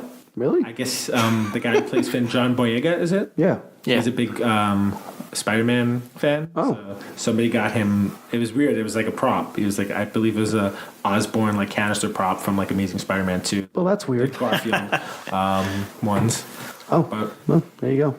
Different movie. Hello. All right. So That's too funny. What other movies coming out? We got the. So I get high hopes because J.J. Abrams is doing the third one. Well, I mean, if we want to stick to that, I did enjoy the first one, The Force Awakens, and I feel like a lot of people didn't. My main reason for enjoying it, though, it was 2 words, and it was Harrison Ford. And Really? other than that, it was just like, yeah. Oh, all right. Harrison Ford was the main reason I enjoyed that movie. Harrison Ford is probably the main reason I enjoyed the original series. Interesting. I mean, as a kid, too, I did like Luke a lot, too. I liked Luke a lot more than I liked Rey. But I also feel like they didn't put too much on Luke's shoulders in those original ones. Like in the first one, he's kind of like a whiny kid. And then they back up a little bit on, like I was saying, they realized that Ford was kind of the more popular character, Right. the more To control and everything desirable else. character. You know, even though they Empire have was the- more focused on the Falcon and and even though Ford. he's training with Yoda and stuff like that, Yoda's really the star of that scene. Which what they should have done in this movie was like kind of make Mark Hamill the star of like Right. those scenes, and you know Rey was just kind of learning. But I don't know. It's just It's almost over, man. yeah. We'll see what happens next. In the Star Wars almost world. over. But I guess another rumor that we recently heard, and you know, it's flying all over the internet. So if you haven't heard it by now, you'll hear it here. Army Hammer, currently as we're recording now, until further notice, is been rumored. And if you don't know who Army Hammer is, he was in that poorly received Lone Ranger movie with Johnny Depp. He was in the movie The Man from U.N.C.L.E. with, coincidentally, Henry Cavill. And he was also in The Social Network. He played those twins. I can't remember what they are. Von something twins. And he's rumored to be in final talks to be the new Batman. From what I read as of today, which is February 23rd, he hasn't been asked about his schedule currently, so he's denying it. No one's officially admitting it. I don't know what I have in an opinion either way. It's definitely better than some of the names I've heard, and it's kind of younger, so we'll see. I mean, DC's new approach to kind of focusing movie by movie is good if there is some connection there at all. If there's no connection whatsoever, like I don't want like no connection. Like they can't, like they keep trying to be the opposite of Marvel. It's like being the opposite of Marvel isn't a successful business plan because Marvel's successful. Yeah, Like they can't copy them. They can't be completely different from them either. Like they need to do their own thing, but kind of follow, I think, that formula that Marvel uses. Interesting, because I'm looking at all his movies he's done, and really it's nothing major. Those ones I've probably mentioned. Yeah. Yeah, those So are probably the biggest titles that you would know of. it's interesting that they would look at this guy, but maybe that's what they need. Maybe they need somebody coming in. Someone that people kind of know, but isn't a huge name. I have no per idea who he se. was. You said his name. I could not tell you who he was or what he even looked like. Yeah, I mean, I guess good news on the DC front as well is finally Jared Leto, from what I've heard, is officially been canceled as Joker going forward. Yes. I don't know if there are people out there that were a fan of that interpretation. I don't think anyone at this table or any other tables that we frequented enjoyed it. No. Who's the other guy that they got playing the Joker though? So Joaquin Phoenix That's right. is playing the Joker. I think that might have wrapped filming. I'm not sure. I didn't put any information. I probably should have jotted that down. I'm glad you brought that up, Jim. I don't know when that's supposed to be released, but I definitely more excited about that than anything. Absolutely. Because he kind of looks like the Joker. And from what we hear, it's standalone. I hope it turns out to not be true. I would much rather see him interact with a Batman than some other guy. Like, I hope they don't do this and then, like, just get another Joker. Another Joker. It's just like, because that wouldn't be enjoyable. But, yeah, we'll see what Interesting. happens, I guess. I guess maybe we'll just stay on the DC train at this point. Mm-hmm. So, along with that is, you know, they're making this Birds of Prey movie. Very exciting. So I told both Jim and the DM here, the official name of this movie is Birds of Prey and the Fantabulous Emancipation of One Harley Quinn. So I don't, whatever. Where did they pull that from? So I think there's Wow. yeah. So I think this is part of, from what the synopsis on Internet Movie Database is, that she's left the Joker. She's kind of trying to do good, and she teams up. Well, so while I'm saying she, Margot Robbie is returning as Harley Quinn. Yes. She's teaming up with the Huntress And and Black Black Canary. Canary, who Huntress is being played by Mary Elizabeth Winstead. So if anyone is a fan of the Scott Pilgrim movies, she played Ramona Flowers. Loved her in that. I enjoyed that as well. And the other girl, her name is I'm sorry if I mispronounced it. Journey Smollett Bell.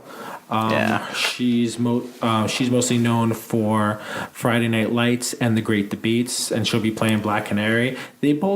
Everyone looks kind of good. I've seen Have we seen what the Black Mask is going to look like? I was going to mention that next. Sorry. Ewan McGregor is playing Black Mask. I just see that. I didn't realize that. Pretty cool. I haven't seen what he looked like with any mask on yet. cow. Are you seeing any pictures? No, of that? I just saw it's on the cast. I'm like, what? I mean, other notable casts is Rosie Perez is playing Renee Montoya. Oh, look at that. I like Rosie Perez. It seems like that she's a little older to be playing Renee Montoya. I mean, considering the age of the other characters. Foods that begin with the letter Q. Quail. I'm sorry, I just needed to edit that. Love you, Rosie. And another thing that I noticed, I don't know how many other people have really spoke about it, but a girl named Ella J. Basco, who I think has done TV show episodes here and there. One I saw was like Grey's Anatomy. She's playing a character named Cassandra Cain, who, if I'm just going to speculate here, will probably be a young version of the eventual Batwoman, because as we know, Cassandra Cain is Bruce Wayne's cousin or something like that. Yeah. And eventually becomes Batwoman, so who knows what can happen there. Oh, she's a little girl. She's a kid. Yeah, she looks pretty young. Yeah. It's really hard to give an opinion on this movie. I mean, a lot of the photos I'm seeing is mostly of Harley Quinn, and I feel like they're going to focus on her. I don't know. I also heard mixed rumors about whether she's going to be in Suicide Squad 2. I've heard both yes and no. I don't know which one's the actual truth. But I didn't hate her as Harley Quinn. I also didn't love her as Harley Quinn. Yeah. I feel like she was just okay. She had a weird kind of voice. I know has an accent. Was she Australian or something? She's Australian. So I just feel like her accent was kind of, not accent so much as like the way she was trying to go with Harley Quinn was a little inconsistent to me. But hey, I'm not an official movie critic or anything. That's just my personal feelings. Interesting. Yeah, this is the first I'm looking this up, and it kind of looks cool. It's got a nice cast on it. Yeah, most definitely. I mean, I guess the thing that makes me most hopeful is Ewan McGregor. Yeah. So that might push it over. I can't imagine he would have a bad performance in it. I guess I'd be worried about everyone else. Interesting. You guys have any other thoughts on that specifically? No, actually, I don't. I'm just kind of flabbergasted by that title. It's I think they're really trying to stress the fact that she is no longer attached to the Joker, and that's basically the reason for that. I don't know if that's going to be the name on the. Can you imagine seeing the movie poster? Huh. I can see it in some like weird 60s, like how it was like coming in like 3D. I'm gonna imagine that's gonna be a much smaller print. It's gotta be, yeah. Well, that's pretty exciting. Yeah, I'm very excited over that. I'm not yet. You're not? I'm gonna wait to see more. We'll see what happens. I've really set the bar low with DC. I did get a little bit of glimmer of hope with Aquaman. I do think it was a step in the right direction. I hope they pick up on them, momentum, and keep trending in a positive direction. But we'll see. I'm not going to start jumping up and down when I hear about DC movies just yet. It's interesting that they went to. So I'm just in the middle of reading from DC Universe. I'm reading the Gotham City Sirens. And I'm surprised that they didn't go that route. So it's funny, I think because of the popularity of Harley Quinn. So the Birds of Prey are supposed to be Batgirl, right. Huntress, Black Canary. Right. They decided to kind of replace Batgirl in this situation with Harley Quinn, which I get because I don't think they're any longer considering doing a Harley Quinn solo movie. Mm-hmm. I don't know if that's true or not. This is just my thoughts. I think you're probably better off. And I think wasn't Joss Whedon originally attached to do a Batgirl movie? Yes. And I felt like this probably would have linked up to this, and she probably was originally supposed to do. I think they're kind of like backtracking here and like making different decisions, but we'll see what happens. Yeah, because I'd like to see a Gotham. I thought that was on the roadmap at some point. I have heard similar. I think everything at this point with DC is just unsure.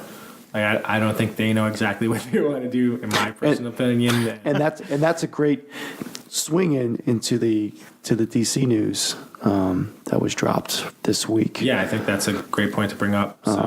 So rumored news. No, I think I think this is official. So it was dropped this week about DC dropping a ton of titles. Titles. Yes.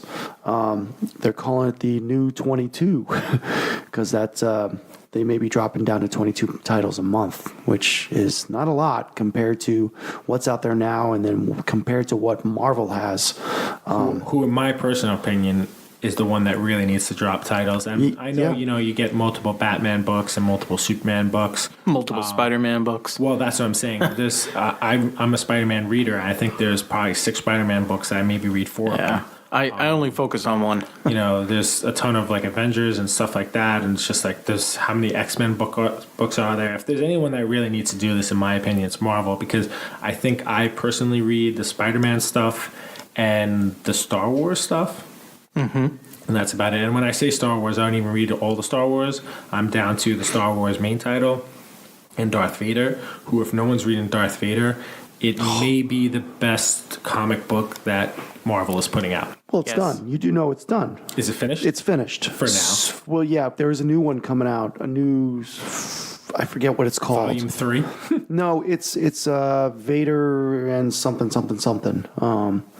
Well, but I'm behind. Thank you. You are behind, but it's done. That series is done. I highly doubt that that's going to be a long-term thing. Yeah, but there's a new Vader series coming out. It's something totally different. Looking forward to that. As long as it's not specifically about Anakin Skywalker. I like to think that Darth Vader is not even connected to Anakin Skywalker. When I think about him, he's not Anakin Skywalker. He's just Darth Vader. So this is the news coming from Bleeding Cool. So a little comparison here. It looked like Marvel had 102 comics on the shelf in January and 90 in December. DC put out approximately 52 in December, which only had 4 weeks, and the number is going to shrink to 22 titles a month. Wow. And there's no, I don't believe there's any news on which books are getting dropped yet. No, it's not. And DC, they happen to be the ones that I'm reading more titles of. I mean, I was reading Batman and Detective. I kind of stepped back on Detective. I wasn't enjoying it as much. Yeah, I did the same. The Batman book I do enjoy. I am a Superman guy, but I really enjoy both action and Superman and the Superman title. I think that those have been very strong, in my opinion. Is Bendis doing both of them? I know he's doing the Superman title. I don't know if he's. I think someone else might be writing action. Yeah. But I think they're both good.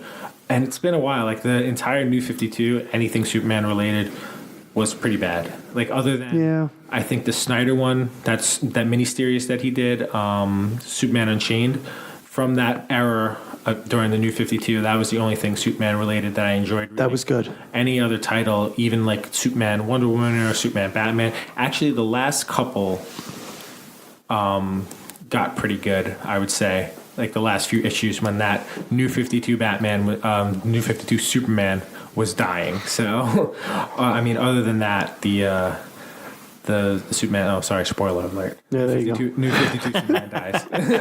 Now that I'm thinking about it, like my shop where I go to is Midtown Comics in Times Square. They're not really a shop; they're a corporation. They're a corporation. It's like Disney for comics. Yeah. Walking. When I get my new books and comparing their wall of Marvel and DC. I mean, DC is a lot smaller now.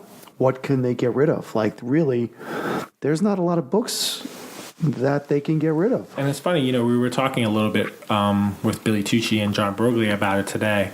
And it's just like, I think everyone agrees they kind of do need to do it, but at the same time, you're kind of giving opportunities to there's less opportunities for like new creators and stuff like that, which kind of stinks. And, we do want more opportunities, especially for, the talented people that we know, and hope that they can get into and break into the industry.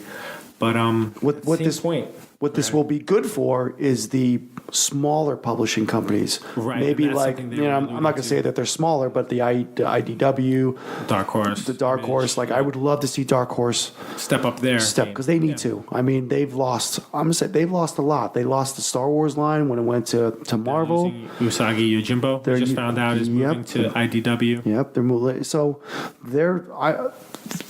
on a given week, they've probably got 2 or 3 new books a week, and I love Dark Horse comics. Basically, every Friday, what I do is my local comic book shop, which is Best Comics in New Hyde Park. They send me out my list of what I'm going to order, and I go on previews and I look through what's available. And Dark Horse and some of those smaller companies, it's just like it's not like the 15 lines that the Marvel and DC's books are. Which you understand those are the big two. But I would like to see a little bit more. I mean, I feel like Image does put out a decent. They do. They Image do. is probably has to be the number three at the table. Yep. But I would like to see some more, and I think they are working on that. I don't recall. I'm sorry, I don't remember which company is doing the new Buffy book, but that looked pretty cool. That might be Dark Horse. I think that's them. That is Buffy the Vampire. That is Dark Horse. I picked up a couple of the first ones. I was as a kid. I was enamored with Sarah Michelle Gellar, so I really enjoyed that show. But they had a couple nice covers. I haven't read it yet, but I did pick up that book. But yeah, maybe this is a good opportunity for the smaller publishing companies to step up and put out get some of these artists who can't get on the DC side and the Marvel side and get some stuff out there. Make their bones that way. Yeah. Or their rep, however you want to say it. I guess since we were talking about how we think Marvel should reduce some of their titles, the one rumor that I did want to mention in terms of the movie world was, I don't remember where I heard it, but there was a rumor that, I don't know if it was Kevin Feige specifically, they're looking to cast their Wolverine this summer. So I think we had a debate last time about whether they should cast a new one or should they go with Hugh Jackman. And I've heard a little bit more. And again, a friend of mine, Jimbo Slice, knows someone who trained with Hugh Jackman, and he just doesn't want to do the training anymore. He's like, he's not interested in doing it. He doesn't want to keep up with the diet and the workout routine. So I think there's 0% chance that he's going to return to do it. I don't think Disney wants him to do it. I'm not saying that he did a poor job. It's just they want to move on to someone new. And, he's getting a little bit older, and So I said he was in his 40s last time. I made a mistake. He's actually 51. Yeah. So I mean, if they want someone for at least the next 10 years, I mean, you don't want to push the guy into his 60s being Wolverine. Maybe as an old man Logan. Yeah, I remember you saying that last time, and I'd be perfectly fine with making a legitimate old man Logan, like the original comic book story. But I don't think anything's official on what they can do. I think there's still some official legalities that need to be tightened up before they can make any decisions, and I think that's why it's very quiet from the Disney side about what they're doing with the properties of X-Men, Fantastic Four. Yep. I'm sure we're going to see those two properties pretty much the same time. Deadpool's going to fall in their pockets too. Pretty much any of the FX properties, I think. You mentioned the Marvel TV shows possibly going to that FX route, which I'd be fine with. To Marvel Netflix TV shows, excuse me.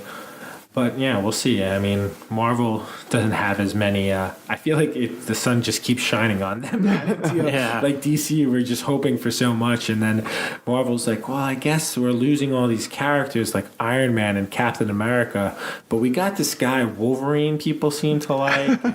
Has anybody seen these Deadpool movies? Does anybody like these? It's just like, oh man, these guys. And if I really have confidence in anybody finally doing the Fantastic Four justice, I mean, I think they're the only ones that can do it. Yeah. I've probably said it before. For me personally, Fantastic Four, I've never really enjoyed reading any of their books. Yeah. They're not very interesting to me. I mean, Thing and Johnny Storm, what is he, Human Torch?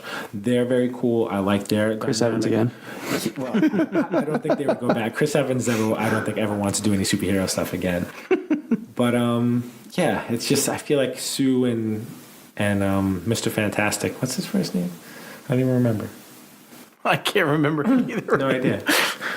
Reed Richards. Reed Richards. There you go. I couldn't even remember that it was Richards. You see, that's how little I care about the Fantastic Four. They've been gone up until recently since what was it, Secret Wars 2 or whatever, like the relaunch of Secret Wars they did. I was just like, I'm perfectly fine with Okay. I know that because he posts a lot on Facebook and on social media, but like Ryan Reynolds, yes, he does, really wants to get Hugh Jackman back into the Wolverine suit. Yeah, he really wants to do a movie with him because he's really disappointed that he lost out on that being in that time frame when those were coming out. Well, he technically was in one with him. He was Origins, but not the Deadpool as it is today. character. Yeah. He was Wade Wilson. So he's really disappointed that he missed out on all that. And it's funny because to this day, I mean, you'll see new videos of him trying to get back into that suit. Yeah, I don't think he's gonna do it. It ain't gonna happen. But if you get a chance to check out some of these social media posts with Ryan Reynolds and Wolverine, He's a funny guy. He's an actually funny guy. I feel the like two of them together are hysterical. Yeah. I have seen some of it, and it is pretty funny. So you get a chance to check that out. Is there any, I mean, I know we've talked about this in the past, some of the names that might be on the Wolverine list. I haven't heard anything updated since then. I think the movie episode, the bonus episode that we released, we mentioned that we heard Harry Potter's name get thrown out there. Daniel I don't Radcliffe. know. I don't know how much. Keanu Reeves. I never heard that one. Maybe we were just looking at different things. I have heard the name Tom Hardy, who I feel like his name gets thrown in there. He's the guy who played Bane. Yep. He's in Venom. I can't see him doing that and Venom personally. That's tough.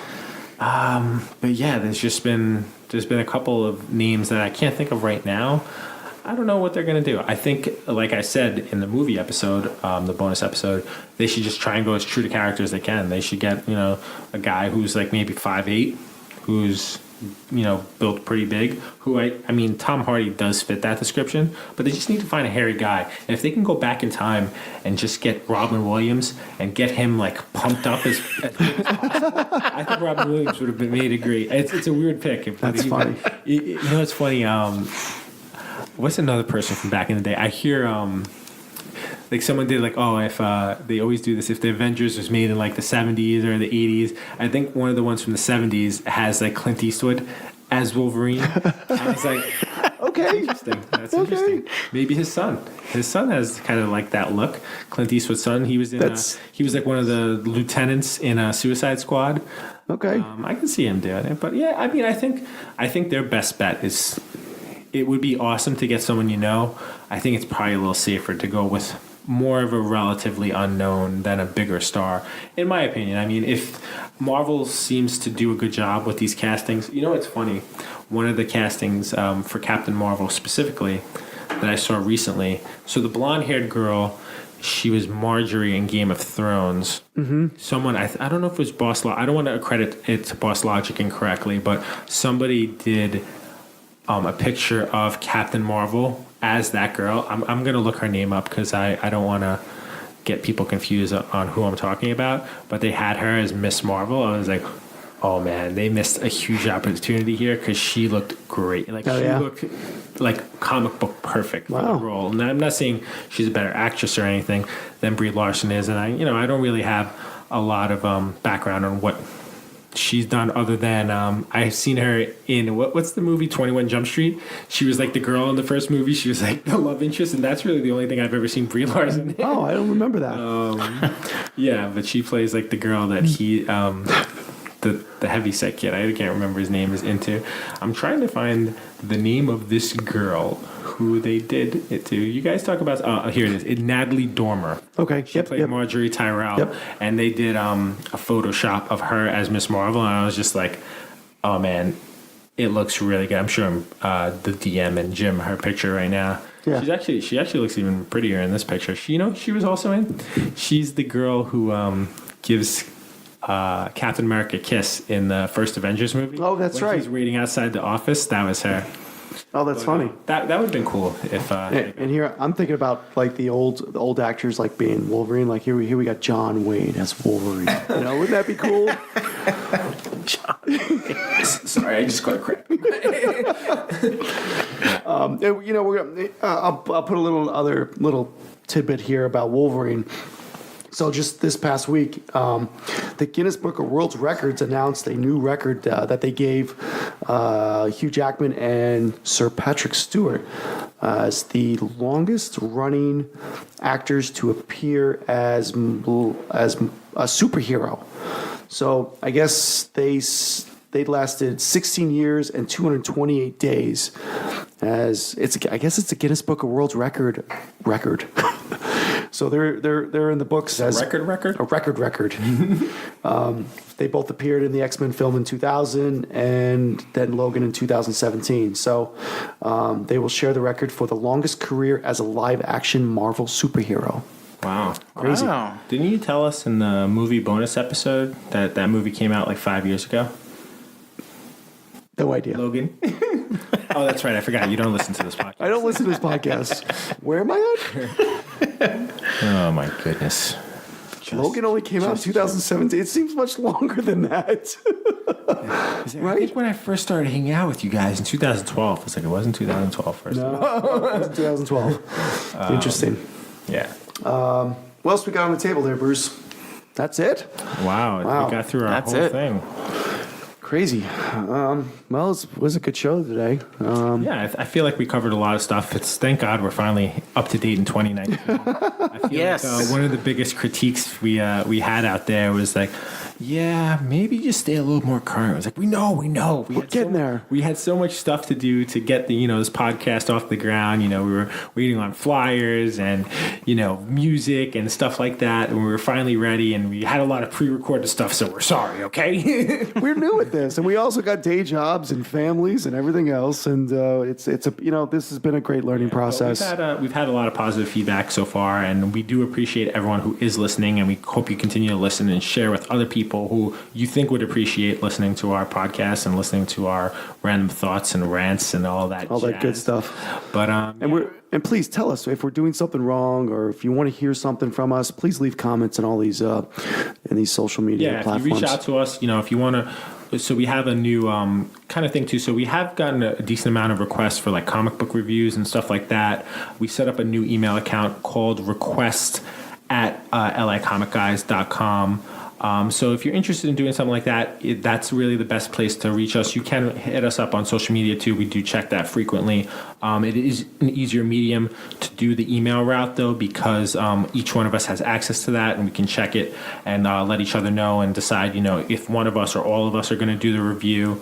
So it's just easier on our end to kind of do that kind of stuff. And anything else you kind of want to talk to us about, like today, All Star Comics, when we went today and we kind of did a review of their shop, and we were there for the signing and did some video stuff. The owner guy, he reached out to us, and if any other shops are interested in doing that kind of stuff with us, we're more than happy, if we can and if we're available, to come in and do that kind of review and live feeds. And we're getting better with our video equipment. Absolutely. We're still learning, but I think we're definitely in tuned enough to do that kind of stuff.